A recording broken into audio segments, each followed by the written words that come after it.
Hey, sports fans, what's going on? I have not touched this game in a very long time. I believe it is Shindo Life 2 would be the name of it. So basically, to give you an understanding of what the game actually is, you simply just role play as Naruto. I mean, well, okay. That might be too much of an over generalization. Um, so you can make your own ninja, right? And you spin for different abilities and different clans, so on and so forth. A lot of what the anime based Roblox games have to offer, and it's actually really cool. I think that any game that sets up some kind of system like that should very much so be valued because at the end of the day, when it comes to being put in a world that you fantasize about or that you genuinely enjoy, 9 times out of 10, a lot of people aren't going to want to be the exact character that they see in an anime. Whoa, deja vu. I had a dream I was talking about this. You're not going to want to be that exact character that you see in an anime. You're going to see a character that you very much so enjoy, and you're going to want to change things about them, or you're going to want to be the character that can beat them, or the character that runs alongside them, or the character that helps them grow to become the character that they are, you know? Um, Very rarely are you ever going to want to be that exact same character, right?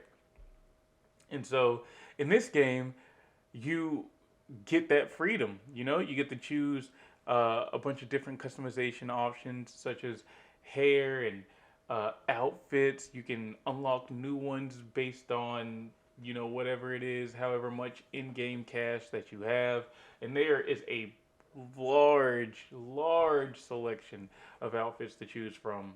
I believe ranging anywhere from PTS Naruto all the way to Boruto, I believe.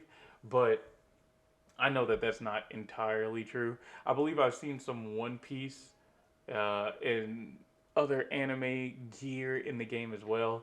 Me personally, I only put, I want to say, about a week's worth of time into it, like a week's worth of gameplay into it. And I'm not going to show this collective mix of my gameplay, fighting bosses and spinning for races and just farming because I've posted gameplay of this all throughout my channel, having it be like background footage, B roll basically.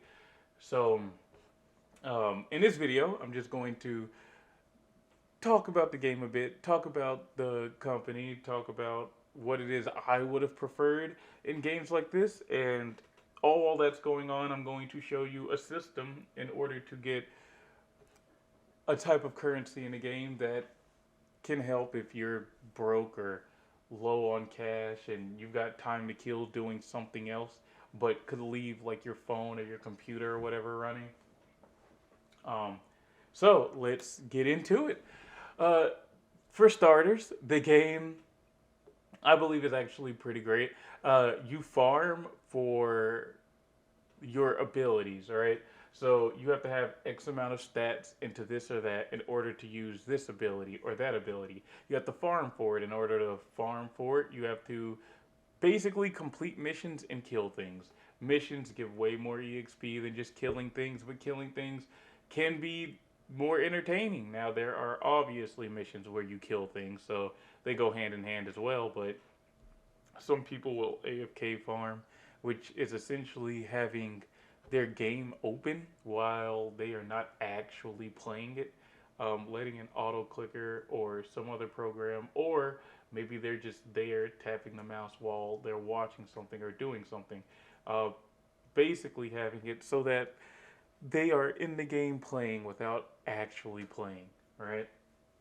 And this goes towards the whole killing thing farm that I was addressing. There are little areas in a game where you can beat up practice dummies in a sense, and hitting these dummies over and over and over and over and over build up EXP, which essentially helps you level up. Now, it's not going to be as much as actually doing a mission would be, but it is still very much so viable and works. Um, so that's just one larger thing that I wanted to put in because I mean, there's going to be games where you can AFK farm, and in my personal opinion, I feel like AFK farming would be great for situations like this, where you're sitting down in a lobby area having to wait for your next little like deposit of money into your account, or waiting for your next available drop from a spin or whatever the case may be. But as far as AFK farming, like beating something up, I feel like that should only really be allowed in private servers. Mainly just because when you're in a public server and you AFK farm, if you are within a high enough level range, which usually people who AFK farm eventually will be, people will see that and they will come around and they will kill you. A, to prove that they can, B, to stop you from getting to where you need to be, so on and so forth, stuff like that. So I kind of feel like AFK farming and public open servers kind of a dumb thing, but I don't know. Maybe one day it'll get sorted out. Maybe it'll get handled. Maybe it'll change. Maybe nothing will change. Maybe that will just be the industry standard because I have played a lot of games where they push for something like this, and it is very tiring. It is tiring to join into a server just to see somebody beating like the same dummy, right?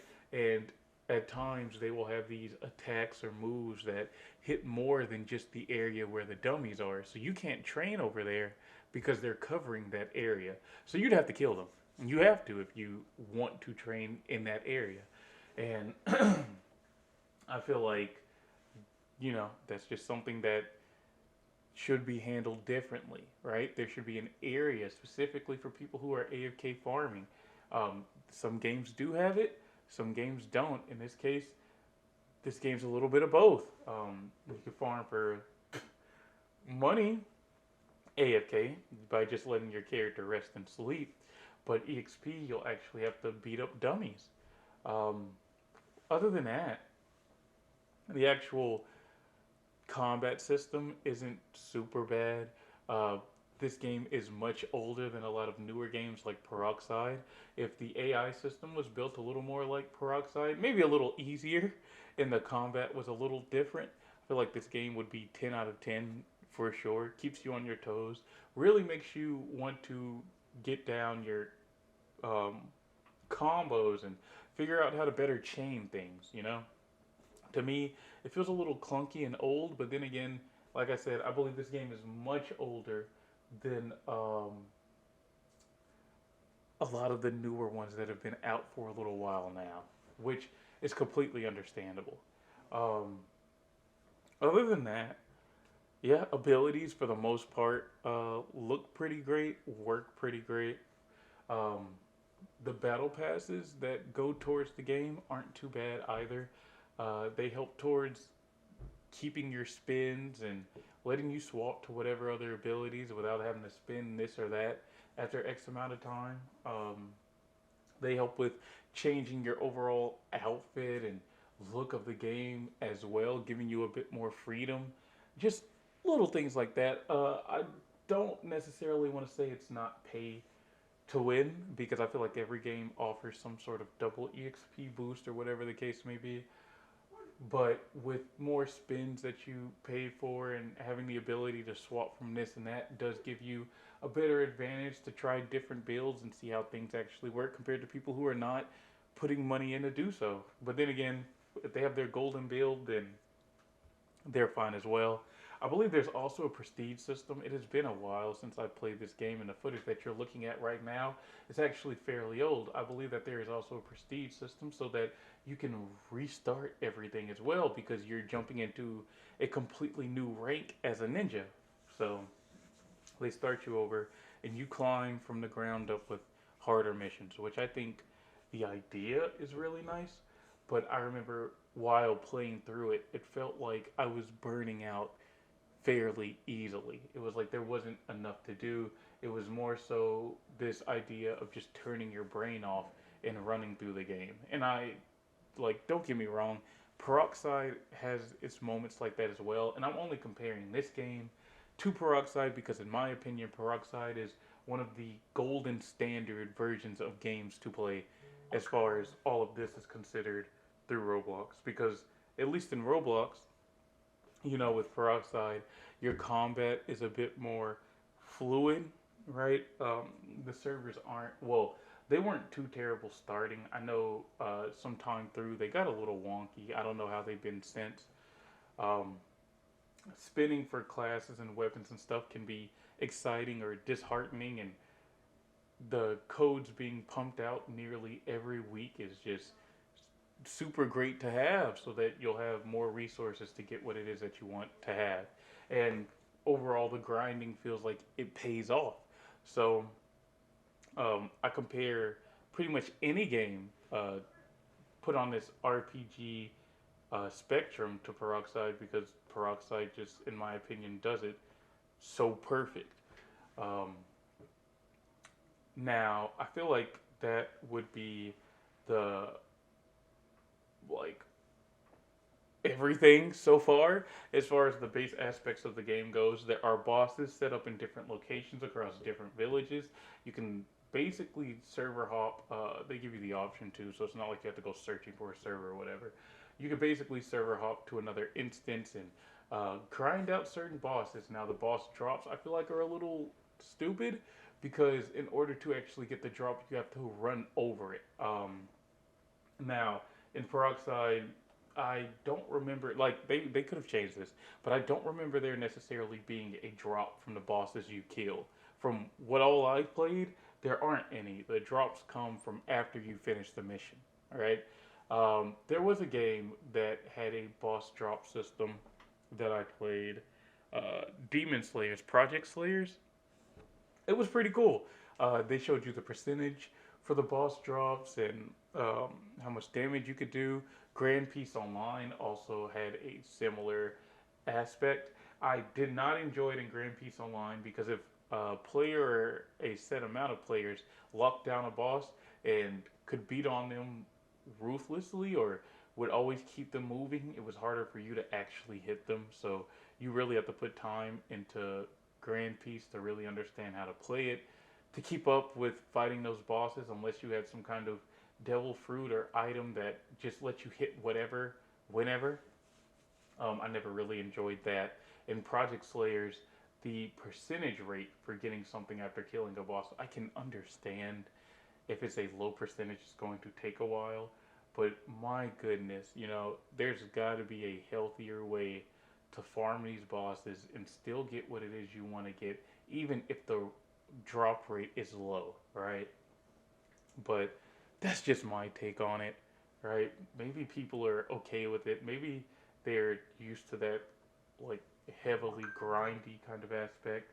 It's just me personally, I'm not super into it. So, yeah, that would be that aspect of it all. So I feel like I've covered the bigger pieces, comparing the combat and the boss fights and the AFK grinding. So I'm going to speak on an aspect that I wasn't aware of until about the time I stopped playing. There is a role play mode specifically meant for running through dungeons and playing the, well, okay, not running through dungeons, role playing in a certain position of the game. So being the Hokage or working at this shop or doing this or doing that, and it earns you rail coins, which is an alternative currency that you can use to pay for this. But yeah, so rail currency, it's an alternative currency in the game. It's almost, well, you can buy it with actual cash, but it's basically like an enhanced version of the in-game cash. You can use it to actually buy the clothes that I was talking about and different outfits and new powers and more spins and so on and so forth. And I had no idea that you could get your hands on this without having to pay actual money. There's a mode called roleplay mode, and it takes all of the instance servers that you can hop in individually, all the pieces and parts of a map that you can play individually, and it forces them together in this one huge area where you're literally in a Naruto based world, and you can run around it and hop from village to village with other actual players, and you can see how many people are in a server, and it's like 30 to 60 plus, and it's actually a really cool idea. I love the concept. The issue is, from my understanding, that I believe the missions aren't as easy to find as they are if you're instant based, right? Instance based uh, farming bosses, I don't believe are as easy, and you have missions to kill other players depending on your occupation, I believe, that I've seen, and that can be super complicated if one of those players is a part of the Akatsuki or the Ambu or a Hokage, and they have this build that's just ridiculous, and they have all these people backing them up, and the combat, from what I can remember, isn't as in depth as broadside, so you're not like dodging this and countering that. You know, you're running around shooting skills at each other, which is reminiscent of old Roblox. So it's not a huge issue, you know. If you're really into it, if you really like it, then by all means go for it. But my personal take on it was just that something like that could definitely be changed to be better. Um, having the overall setup Having the overall setup to match the same system as peroxide would be a lot more beneficial because timing would actually matter, gear would actually matter, stats would actually matter, level would actually matter. And I remember in this game, you could run against people who were literal levels above you, like overall just genuine ranks, because just like the anime, it starts off with everybody being at this low level rank and you working your way up to the highest, and you can be like a super low level one running into somebody who is one of the highest, and you can tell because the server lets you know, through the leaderboard. You can see it for yourself. So there will be people who will be literally in game who are allowed to just bring war to you at whatever time they seem fit, which is extremely annoying if you're trying to spend that time farming for this or grinding for that. Having somebody who has all this excess damage and whose stats literally overwhelm yours becomes quite impossible to actually play through. So there should be, I mean, I guess I was gonna say that's what instance-based servers would be for, but in truth, they're not. There were several ones I played in where I ran against people who were significantly higher than me, and if they so chose, they could just come around and kill me for free. A lot of times, people were actually grouping up, teaming up to farm this boss or that boss because they would drop this or that, and people wanted this, people wanted that.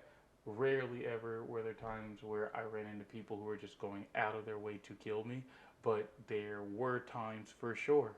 And there were people who were, also max level, just bored, realizing that other people were coming around harassing others and would jump to fight them. And there was a ton of trash talk, which I guess can't be helped when it comes to games like this. But there were a lot of people who were just extremely toxic, much more toxic than I've seen in MOBAs. So the community, but I won't even necessarily get to them. Those are just some of the larger pinpoint like objectives that I wanted to touch. Now let's talk about the actual company, which would be Rail.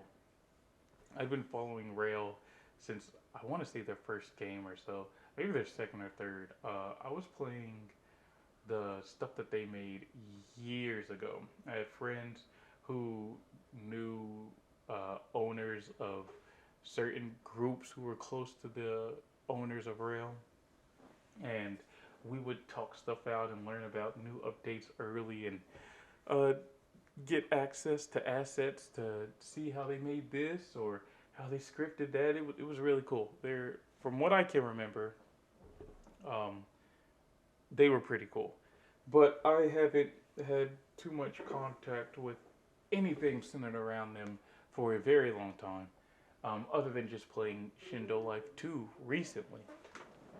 And I know as of late they've been working on a One Piece game, and it's probably going to change a lot of the One Piece games around Roblox because a lot of the games have this, in my opinion, just low quality uh, kind of content. And I'm saying that because I'm starting to watch One Piece. All right, I'm around the arc of Skypiea, and I'm learning a lot about the show. I'm using One Pace now, but I'm learning a lot about the show and seeing like comparing it a lot to the games in Roblox, and a lot of it just doesn't have the stuff that the show has. One Piece, the show, so far from what I've seen, has at least like up to Skypiea.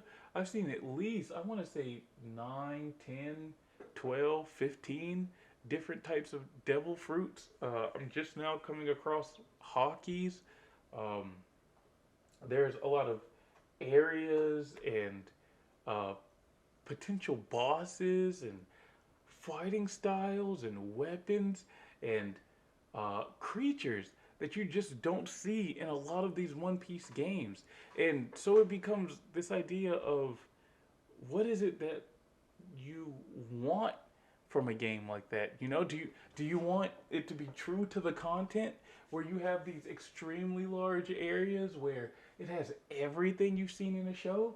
Are you solely looking for games that have tons of devil fruits? Are you looking for games that like do a bunch of the leveling? What is it that you're searching for? You know, what's gonna hit that mark? And this company that's made this Naruto based game is also working on, you know, this upcoming One Piece game. And it's like, what is it? Like, is it, people have been talking about it like it's just going to be amazing. Like, it's going to be awesome. Like, it's going to be the top One Piece game of Roblox. And maybe it will. You know, maybe it might. They do, from what I've seen, add and change some things that base One Piece games just do not have. But at the same time, it's like, have you played Shindo Life? Like, have you played it? It's not like the combat is just god awful. I've seen so many games worse than the combat in Shindo Life. But if the system is anything like Shindo Life, it might be the best One Piece game for X amount of days. But I feel like any One Piece game that incorporates the same kind of system as Peroxide is going to be any other One Piece game on Roblox, period. Right? Grand Peace Online does have some pretty interesting combat systems as far as One Piece is considered, what I've seen in the One Piece games. But it lacks a lot of the content that games like Blox Fruits has. I have not seen a lot of other bigger Naruto games other than Shindo Life that I've gone to search for. But if this company has the power, basically, to really push this One Piece centered game to its limit and really surpass the expectations of everybody else, really showing off its potential, then I hope that that newfound understanding through coding and their new modeling and whatnot can be turned around to have Shindo Life be a much better game. I'm not saying that it's terrible, but in my time playing, there's a lot about it I could critique. And don't get me wrong, like I said, there's not a lot of other Naruto games that I've seen that I personally like. So I feel like this is actually one of the really great ones. I just have so much about it that I would personally change, you know? And I'm sure there are a lot of other people who would say the same, but I don't know, you know? I've seen tons of videos centering it, not recently, but when I was on it, I used to watch a lot of videos trying to understand how I can do this or how I can do that. There's a guide to an extent in game, but it's not super in depth. I go to Google to look for guides, and they're based off the first Shindo Life, so you get things confused with the second one, and it's like, yo, I need a like 30-minute video breakdown of somebody explaining the entirety of this game, how to get to where it is that I want to be, Am I gonna need friends for this? Am I gonna need a type of ability like that just so that I can actually get in it? All in all, though, it was a fairly entertaining game, and chances are I will come back to it in time. Um, Hopefully, if they make a third one, they bring over your characters from the first and or second one into the third, or at least your battle pass. You know, I've paid for like 5 or 6 game passes per Shindo Life, right? It's the same thing too. For the most part, they offer the same exact game pass from the first game to the second. So it's like, hey, if we're paying for the same thing, why not give the people who've already paid for it the same game pass for the next game? You know, carry over characters, update it, make it different. You know, you're learning from this One Piece one. We're seeing Peroxide is really growing and becoming this very large game. You know, take some notes, bring it over, be better. Okay, so that would be the base game setup as well as what the company has to offer. There was one more aspect that I was going to cover that I am blinking on now.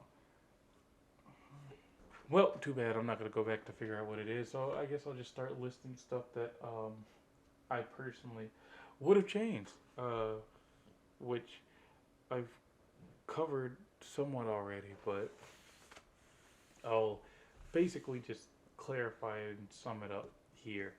Uh, there should be like a split in servers for any games like this, where it's a free world, you know, where high levels meet low levels and they can coexist in the same world or duke it out. And then a separate world where you are put in servers or instances solely based on your level and or your level range, or maybe the open world being the genuine world, and then there being an alternative world where it's mission based. So you don't go around speaking to a whole bunch of people. You solely spend it leveling up, party finding, and being in an area where you just can't fight other players at all. I've seen a ton of people complain about this, not just in this game, but in a ton of games. There should be a PvP off for um, an option, not just levels, but an option. And this one might have it. It's been some time, but in case they don't, a lot of games should incorporate that. There should be easier. I was gonna say that there should be an easier way to level, but to be honest, some games are just grindy and have their own grindy whatever. This game does have double this or double that or whatever the case may be on certain weekdays, weekends, um, holidays, events, so on and so forth. And I think that those are actually really cool, and I do enjoy them a lot.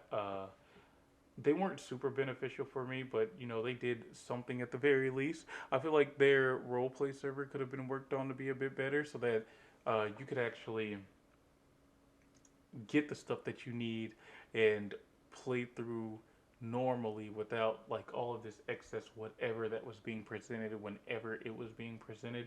I feel like the roleplay was kind of sloppy execution, but a really great idea. And with proper updates, I'm sure listening to the community as a whole, it could be so much better. But I doubt that they're going to give much more love to it when they have a much bigger project that would earn them a lot more money and could be a bit more exciting to touch on at their disposal. And I'm sure there was more, but going down this list of critiques where I break down why things are just wrong seem draining, right? Especially when it probably won't even be heard. But I guess let me know your takes on it and how you feel about it. Maybe it's changed. I haven't been on it in a good little bit. This is old footage. I'll most likely speed it up. That's it. Eat my balls. Peace.